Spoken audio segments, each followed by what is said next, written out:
tim kita. Mengusut hantu mafia PSSI, dialog kita lanjutkan kembali. Mas Hanif, ini kalau kita bicara soal ini ada ya mungkin permasalahan yang rumit juga ya. Pak Lanyala itu tidak dianggap sebagai ketua umum. Ya. Karena memang PSSI dibukukan sebelum Lanyala terpilih gitu. Nah, ketika Pak Lanyala yang menganggap dirinya sebagai ketua umum terpilih itu mencoba untuk berkomunikasi dengan Kemenpora, itu tidak bisa diterima karena memang sebagai apa gitu. Itu yang menjadi pertanyaan. Nah ini bagaimana cara menurut Mas Hanif ini supaya komunikasi ini tetap bisa berjalan, orang-orang PSSI yang walaupun dibukukan orang-orang itu masih ada gitu ya.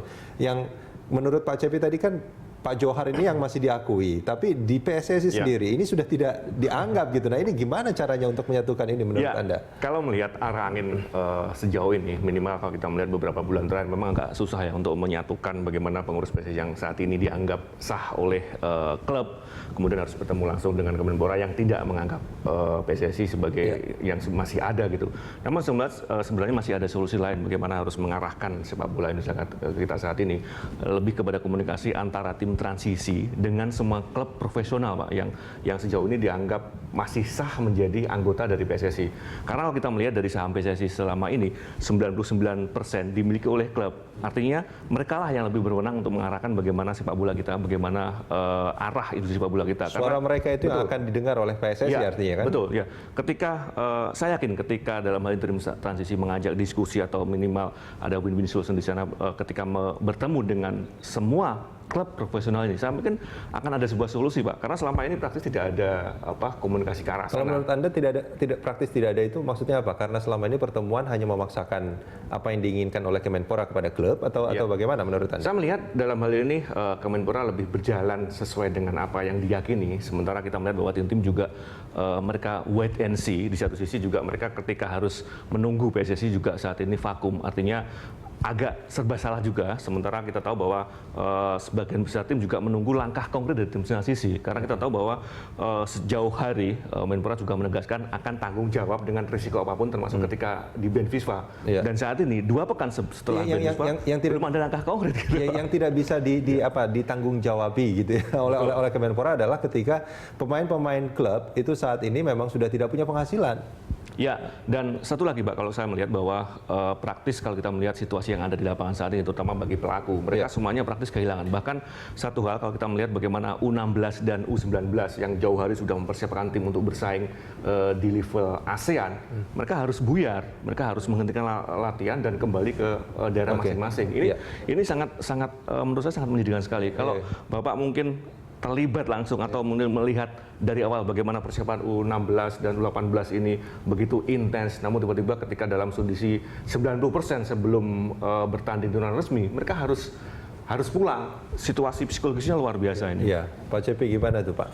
Ya, pertama soal kompetisi ya. Sekali lagi saya katakan bahwa kami tidak pernah ingin menyetop kompetisi, tetapi ingin kami laksanakan. Itu yang pertama. Yang kedua, mengingat waktu kompetisi yang tadi saya bilang schedule-nya itu sudah tanggung, maka kami katakan kita gelar open turnamen. Open turnamen ini juga ada nilainya, ya bukan berarti klub juga tidak dibayar, main dibayar, ada match fee-nya, kemudian ada hadiah dan seterusnya.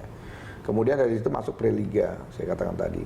Tapi yang paling prinsip begini, yang kami inginkan adalah perbaikan tata kelola sepak bola. Nah, artinya gini Pak Cepi, maksudnya ini kan sebetulnya ban ini yang berpengaruh ke U16 dan 19 itu karena ada ban tadi. Ban itu terjadi karena pemerintah dianggap mengintervensi, dan intervensi itu kan berdasarkan laporan dari federasi kan. Itu sebetulnya permasalahannya. Nah, ini gimana cara mempengaruhi federasi yang menurut Mas Hanif ini harusnya mempengaruhi dari bawahnya, dari klub-klubnya itu.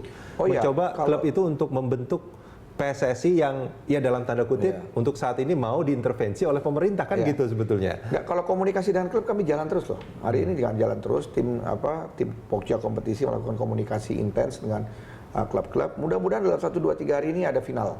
Ada final berapa peserta, berapa klub yang akan ikut, dan kemudian operator juga sudah masuk beberapa yang memberikan proposal ke kami, akan segera kami bidding. nanti open bidding, siapa yang terbaik, ya kan, langsung kami jalan.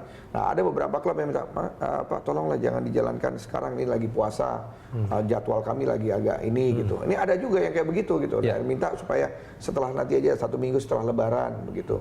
Nah, kami sih inginnya cepat. Itu dari segi kompetisinya. Dari segi open turnamen. Open turnamennya. Tapi mengenai federasinya sendiri, ini akan seperti apa, Pak? Untuk ke mana? Ke Cepi? FIFA-nya. Iya. Kalau untuk ke FIFA maka setelah jadi kan ini harus kami sampaikan secara komprehensif. Ya tidak hanya parsial saja persoalan ini. Nah, ini yang saya katakan di awal bahwa paralel kompetisi berjalan, tata kelola sepak bolanya juga berjalan. Sehingga kita punya proposal yang jelas, yang komprehensif, dan terjadi sinkronisasi dan harmonisasi terhadap seluruh program di Kemenpora dan program PSSI. Nah, hari ini kan PSSI tidak begitu peduli dengan pembinaan usia dini misalnya. Nah, ini yang harus kita sinkronisasi di semua seolah-olah menjadi tanggung jawab Kemenpora. Nah, ini harus kita sinkronisasi. Maka yang saya katakan nanti setelah ini selesai akan ada kitab suci sepak bola, Mas. Ya, yang harus ditaati oleh semua pihak gitu loh. Kalau tidak ditaati ya mereka akan kepental daripada aturan main ini. Ya kalau ada kitab sucinya kalau nggak dijalanin itu dosa jadinya. Nah, betul. Makanya saya bilang kalau dosa dia ada hukumannya gitu. Nah, itu nanti ada kalenderisasi misalnya. Kalenderisasi dari seluruh pertandingan baik itu di U12, U14, U16 dan seterusnya. Kemudian nanti ada sanksi-sanksi. Kemudian klub di dalam menjalankan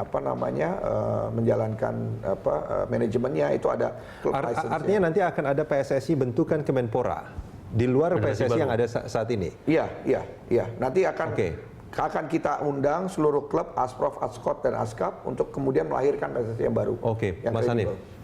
Tanggapannya soal ini? Ini yang saya pikir sedang diwanti-wanti oleh FIFA, yang mungkin dalam hal ini mestinya juga harus komunikasi langsung dengan FIFA. Dalam hal ini kita tahu bahwa dari 4 acuan yang diinstruksikan dari FIFA kemarin bahwa semuanya harus kembalikan ke federasi dalam hal ini, baik itu timnas dan kompetisi. Mungkin dalam hal ini lagi-lagi faktor komunikasi, Pak, yang paling menentukan.